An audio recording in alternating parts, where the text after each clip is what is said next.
Then we go to Braun Strowman and Bobby Lashley versus Sami Zayn and Kevin Owens. You know, Braun Strowman just coming off of being the greatest Royal Rumble in the history of the world, champion with his green belt, and Lashley is going to hook up with him. We saw them hook up a little bit on Raw, which was cool. And I do think this is the no-brainer, this match. I think the babyfaces win, very simply. I think they're going to, Braun and Bobby will definitely defeat and beat Owens and Zayn. Excuse me. Excuse me. I do think that will happen. The thing I want to talk about with this here is I do think it's very good. I do think it's very good that they're giving the rub to Bobby from Braun. Braun at the moment is a gigantic star.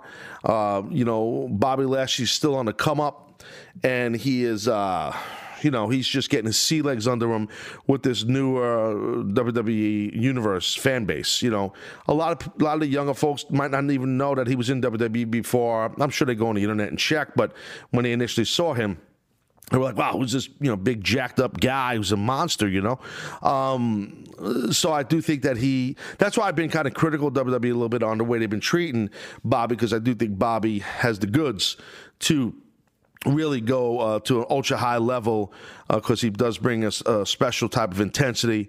He looks the part, obviously, and his athleticism is awesome. So, I do think it's good, though, putting Braun with Bobby for now. What I would like to see is, I don't know if it would be after this match or at some point, Bobby turn on Braun and create some kind of an angle in there.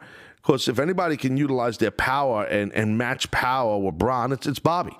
So I would do something where I'd like to see Bobby as a heel. This won't happen Sunday at Backlash, but I would have them be victorious, the baby faces, and then I'm not saying turn them right after the match. It might be a little too quick. Maybe do something on Raw instead the next day, But I just think there's something there. Maybe these two guys. And I'd go to the moon with these two guys. I would book them in a couple of match angle, a couple of big show match, I should say. You know what I mean, like pay-per-views or whatever, and build them up to a big event. That's what I would do with Braun and Bobby. And then at the end of it, I'd have Bobby win the feud, win the angle. That's what I would do. It's nothing. Nothing's going to hurt Braun Strowman right now. No matter what they do with him, he's kind of a made guy. He's galvanized as a made guy, and I do think that it's Bobby's time to light up and shine. So I like the rub part. I like that they have him with Braun, but I do think eventually he should turn on him, in my opinion. And I don't think Kevin Owens and Sami Zayn are going to win the match at all. So they got, like I said, they got a nice chunk of good matches on this thing, and I'm going to go through some and give some predictions on them. And I think they've done some good stuff on Raw and SmackDown, tying these things in together, tying these stories together, for the Backlash show. So, if you let's just say, okay, I'll go no real in particular order. I mean, I guess I'll leave I'll leave Roman Reigns and Samoa Joe for last. But I'll kick this thing off with talk about the United States champion Jeff Hardy defends right against Randy Orton. So this match, on paper, it looks like it's going to be a great match, and we know they don't wrestle on paper, but they wrestle on canvas. I think it's going to be an excellent match on canvas. So, and I like what they did this past week, setting this thing up where Randy Orton came out of nowhere after the tag gimmick and nailed Jeff Hardy with the RKO. I thought that was pretty cool, pretty legit. Especially with Randy's spot, his finish. He can cut, the Viper, he can hit it at anywhere. And they've marketed and promoted that. And that's been, remember when it was red hot on social media? Like everybody was using, I don't know how they were doing it, like whatever the technical term is, but using Randy Orton, like hitting RKOs on everybody. It was pretty funny, nonstop all over the place, Instagram and Facebook, wherever, Twitter. But anyway, so his finish is well documented. Randy can hit that thing out of nowhere, and he came out of nowhere with it on, Jeff, and just and lit him up with it right after the tag thing. So I thought it was cool. I think, look, obviously, Jeff Hardy's new as the United States champ. Okay, just got it recently here. So I don't think he's losing the title. I think that'd be a bad move if they had him lose the title. I don't think they will do that at all. I think Jeff, maybe they'll keep it on Jeff for a while. I don't know.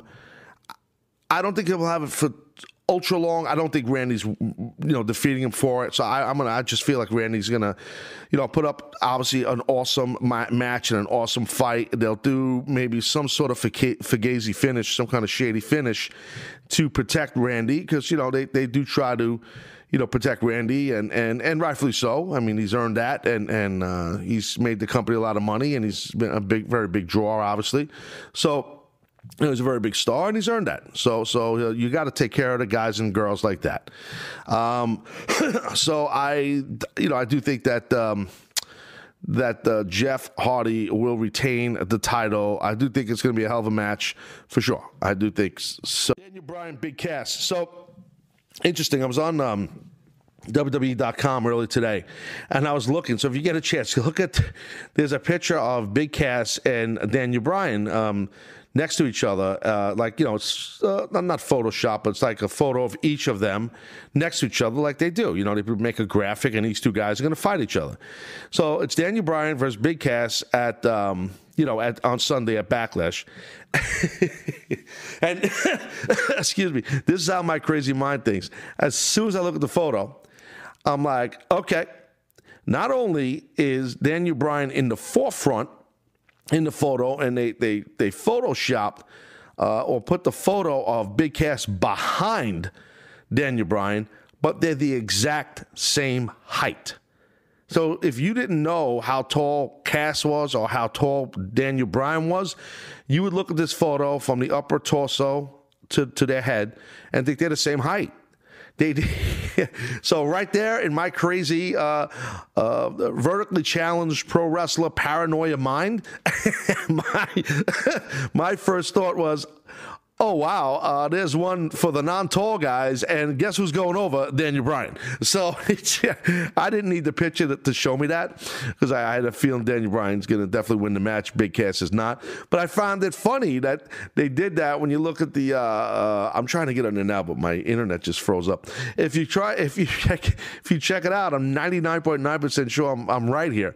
They're not only the same height, Daniel's in front of him, and Big Man is behind him, but just did a whole angle with one little guy dressed as Daniel Bryan, and Big Cass kicked him in the face right on TV.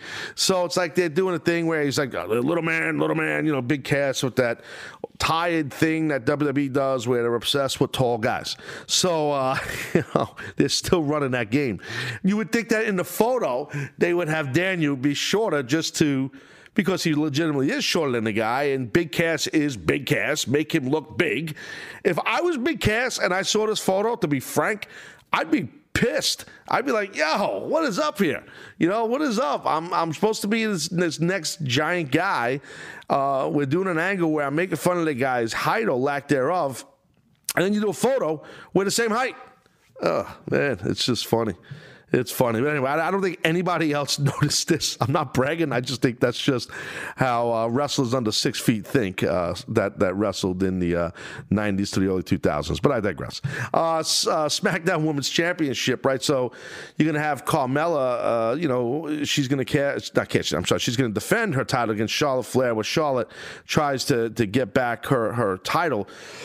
I think this is this should be a really good match. I'm really happy for this girl, Carmella. I don't know her. I never even met her.